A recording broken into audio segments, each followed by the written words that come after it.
Hello from Iceland. I've just arrived in Holsiva. I've probably completely butchered that pronunciation, but I've arrived out here for the Rift. Probably the world's most unique and craziest gravel race there is. It's a 200-kilometre race around Hekla, one of the island's most active volcanoes. And yeah, I'm going to be taking you along behind the scenes of what I get up to the day before the race and also the race day itself. So for those of you unfamiliar with Iceland, the race is probably about a 3-hour drive from the airport, from the capital Reykjavik. And yeah, I mean, it's hard to put into words what this place is like. It's vast, it's open, there's a lot of nothingness, but at the same time, it's completely breathtaking. I don't really know how to describe this place. It's absolutely insane. So this is my accommodation behind me, and yeah, the view I've got from my bedroom window is got friendly neighbour, which is this horse, and then yeah, I don't know how well you can see, but over there we've got snow-covered mountaintops, and oh, horse is going for a wee, lovely.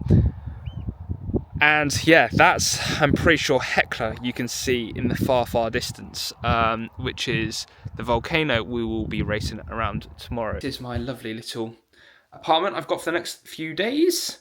Bathroom in there, and then we've got the bike, and then all the kit laid out to go tomorrow. I realised it's incredibly mean showing you the bike, but not giving you a quick breakdown of what it is I'm actually riding. I've done this race before 2 years ago, and I've made a few tweaks since then from that experience. So yeah, the bike we're running is the Ribble Ultra Grit. So the previous time I did this, I was running the Ribble Gravel SL, but we've upgraded to the Ultra Grit. So slightly more aerodynamic, and there's a few other key reasons we're running this.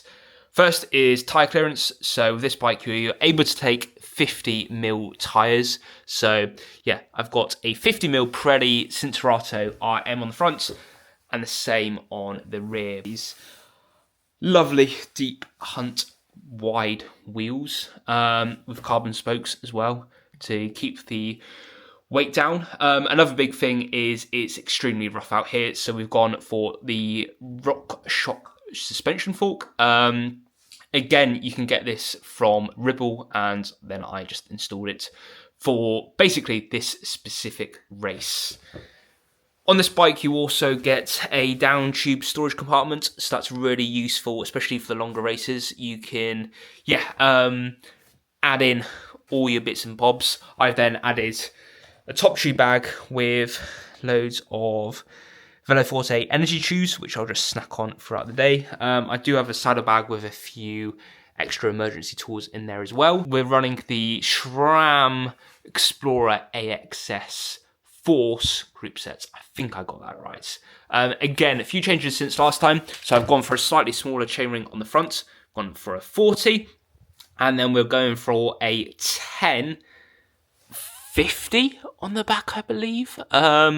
Something like that, or it might be a 46, 48. But anyway, I've gone for a bigger cassette and a smaller chainring because there are some pretty brutal hills out here. So hopefully that'll help me up.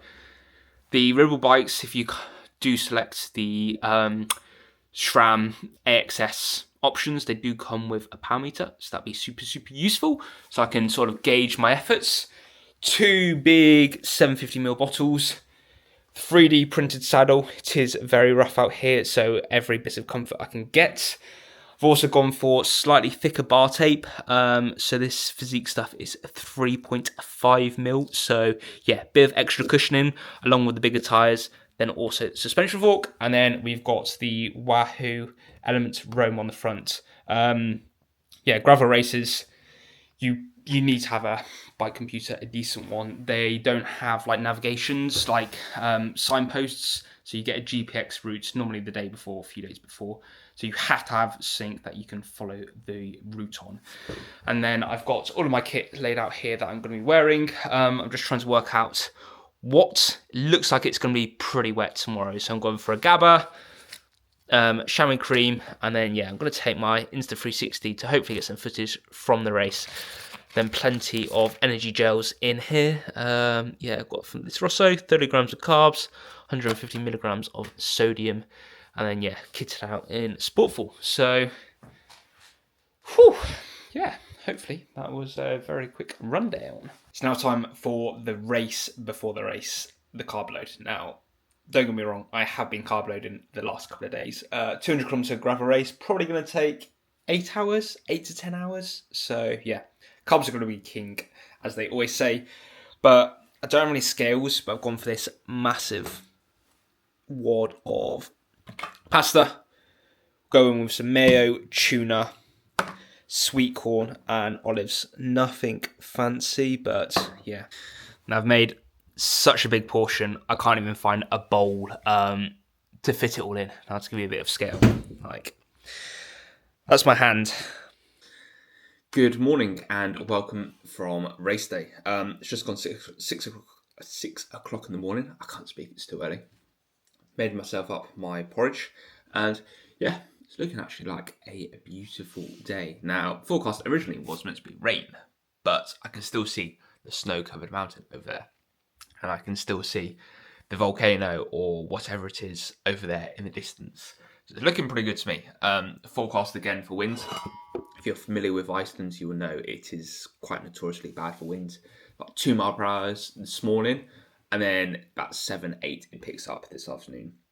The bad news is though, the first half is a tailwind, the second half is a headwind. So when we've got a tailwind, there's less wind. When we've got a headwind, there's more wind. But we can't have it all our way. So yeah, we'll see how it goes.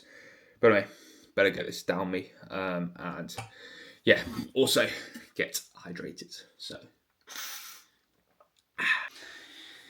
there we go. We're suited and booted, ready to go. Yeah, gone for short sleeve gabba in the end with then this Solomon hydration pack. I've actually got 2 750ml bottles on my bike and then a 2 litre bladder of water on my back as well. And I'm using this to carry all of my few spares, phone, Insta360 in that pocket, as well as some energy gels and stuff in the back, which I can access. I've also gone for the Aero lid from Physique, the Kudo Aero, I believe it's called. Marginal gains, but also keeps your head a little bit more toasty, which is especially useful when it's only 10 degrees. Match that with Aero socks as well, as you can see. Yeah, there's plenty of river crossings, so I wanted something that would dry quickly, and I thought Aero socks are actually really thin. They also give you, again, marginal gain. So yeah, the bike's all ready. Now it's just time to ride down to the start line. So yeah, I mean, I'll probably catch you on the other side. I'll try and get as much footage as I can from inside the race with my Insta360. Now you gotta do it. So we're everything caught. First up, we have, and I'm gonna say, on the camera. So we are 35 kilometers into the race, and it's gone off pretty hard. Now 200 kilometers is a long way by anyone's standards, especially for mine, when I'm probably more used to racing for an hour or so.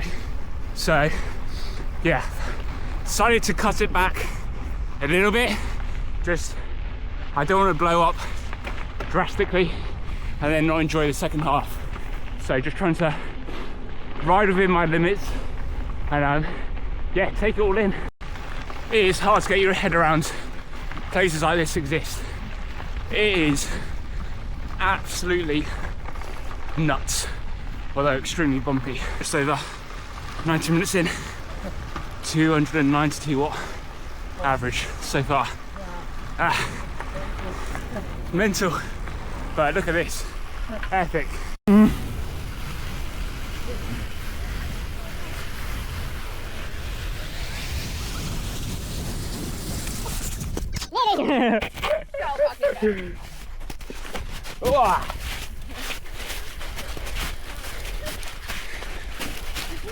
Oh, that's cold on your feet.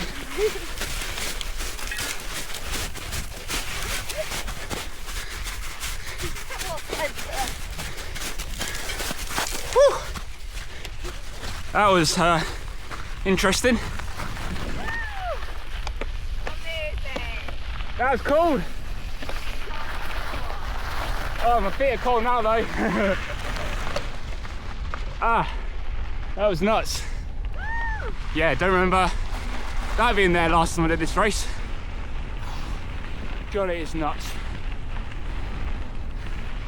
Just like the vastness of this place is absolutely insane. Trucking along about 35k an hour. Bad news is it's been a real strong tailwind and we're yet to turn into the headwind, so that's going to be a joy when the legs are all fatigued as well. But for now, we're just taking the views. So we've made it to the notorious washboard sections, and this is where a suspension fork comes in handy. Tell you what, when I did this 2 years ago without suspension fork, this was horrendous. But yeah, I think it's only got about 30 minutes of travel. That's enough just to take that edge off. Just got a group of 5 of us throwing off now. So yeah, we'll get quite a flat section. Just nice. Tick some conces off. So just hit 120k mark, and oh boy, am I suffering. I've not felt this bad for a very long time. I think I just went off far too hard, massively underestimating how hard this second half was going to be.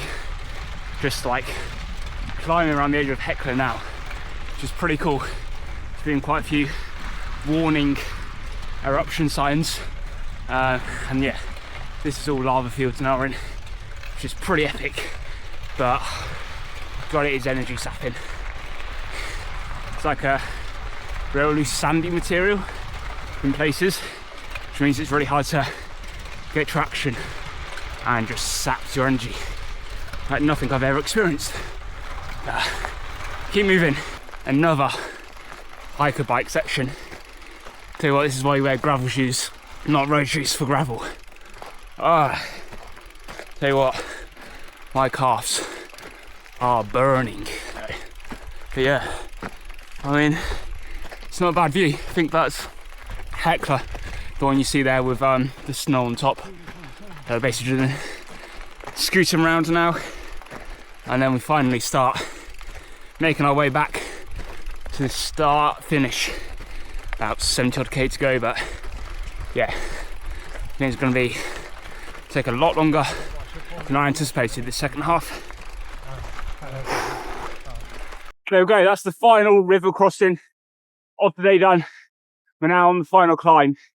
It is really starting to bite now, but nearly there. 180 kilometres in, about 15 more to go. And the last 8 or so of those are all on tarmac, albeit with a block headwind.